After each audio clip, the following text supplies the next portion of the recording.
Hello everyone and welcome back to RubberStamps.com. Today we are going to be creating a spring card inspired by the lovely Beatrix Potter. I think this paper is so pretty and inspired the card. And we're also going to be using this brand new stamp set. So before we get started, make sure you like this video and subscribe to our channel so you can see more content like this. So the card that we're going to be making today is considered a peephole card.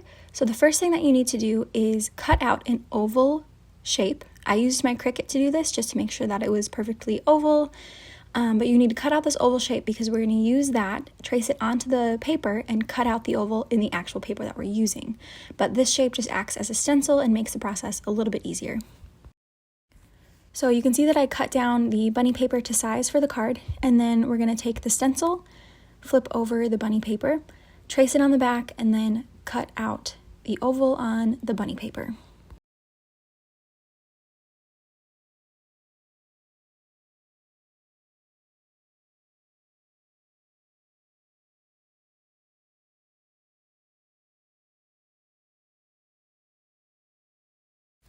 Next, we are creating the base layer for the card, the layer that's going to go underneath the peephole, and we're actually going to be doing some ink blending for this. So the first thing we need to do is use our tape glue runner, add a little bit of tape onto the back, and stick that down to our cutting board.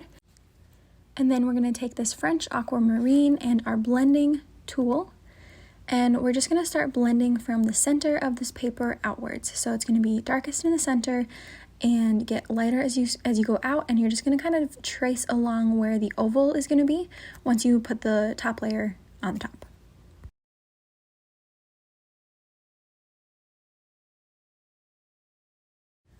So because I'm going to want the colors of the tulip to look a little bit more organic to match the illustrations on the bunny card, we're going to be using watercolors for the tulip stamps. The technique that we're using for this is to paint first on the blank piece of paper and then stamp over the top.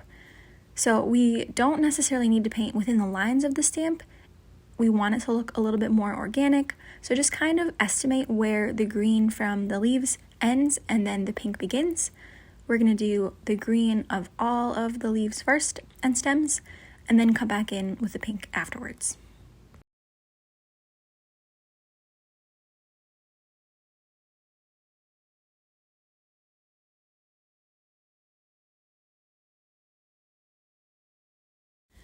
So when we're going back in with the pink, I just wanted to mention that I did grab a new paintbrush, and I also grabbed a fresh cup of water because I don't want the green that's in the old paintbrush and the old water to mix in with the pink. So we're going to be using new supplies for all of the pinks that we're doing. I just wanted to mention that you could use the same paintbrush if you just clean off the brush really well, but I would definitely refresh the water before switching to the pink.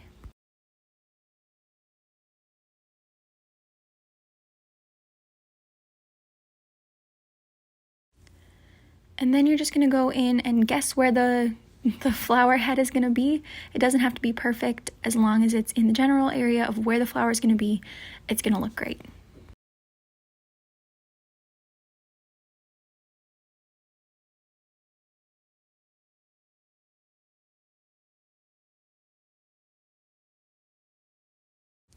And now we're going to take our acrylic block, put the tulip stamp onto the acrylic block, and use a black ink to stamp over the painted tulips that we currently have.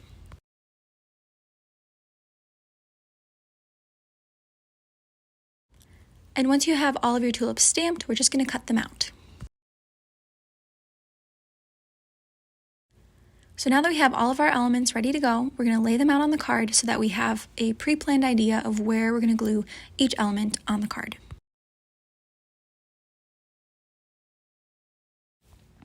And after looking at the layout that I had, I thought that it needed just a little bit more dimension, so we're going to actually take one of our tulip stamps and the same French aquamarine ink that we used for the background, and we're going to add some tulip stamps to the background.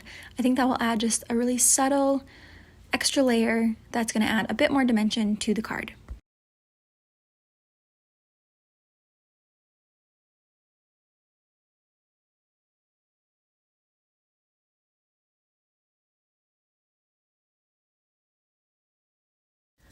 And then I laid out where I wanted to have the phrase stamped so that I could just make sure it was in the right spot. Then I'm going to take my acrylic block, press it down onto the phrase, use the ink, and then stamp directly onto the card.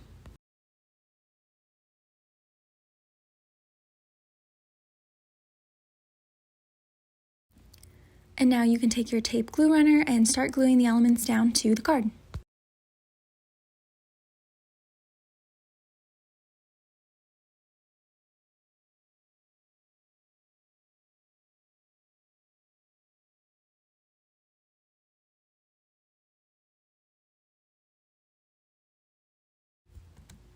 The next step is to add the front layer on top. We're going to be doing that with these 3D adhesive dots, so you can put those onto the backing and then lay the front piece on the top.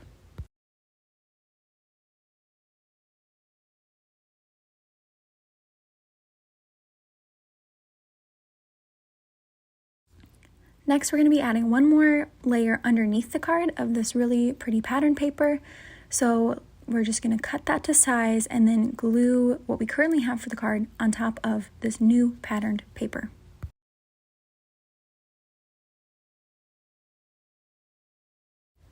And finally, we will glue this to plain white cardstock, fold that in half, and cut it to size.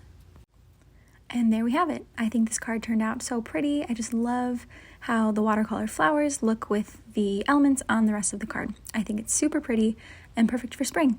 Thank you so much for watching. Make sure to like this video and subscribe to our channel if you want to see more content like this. See you next time.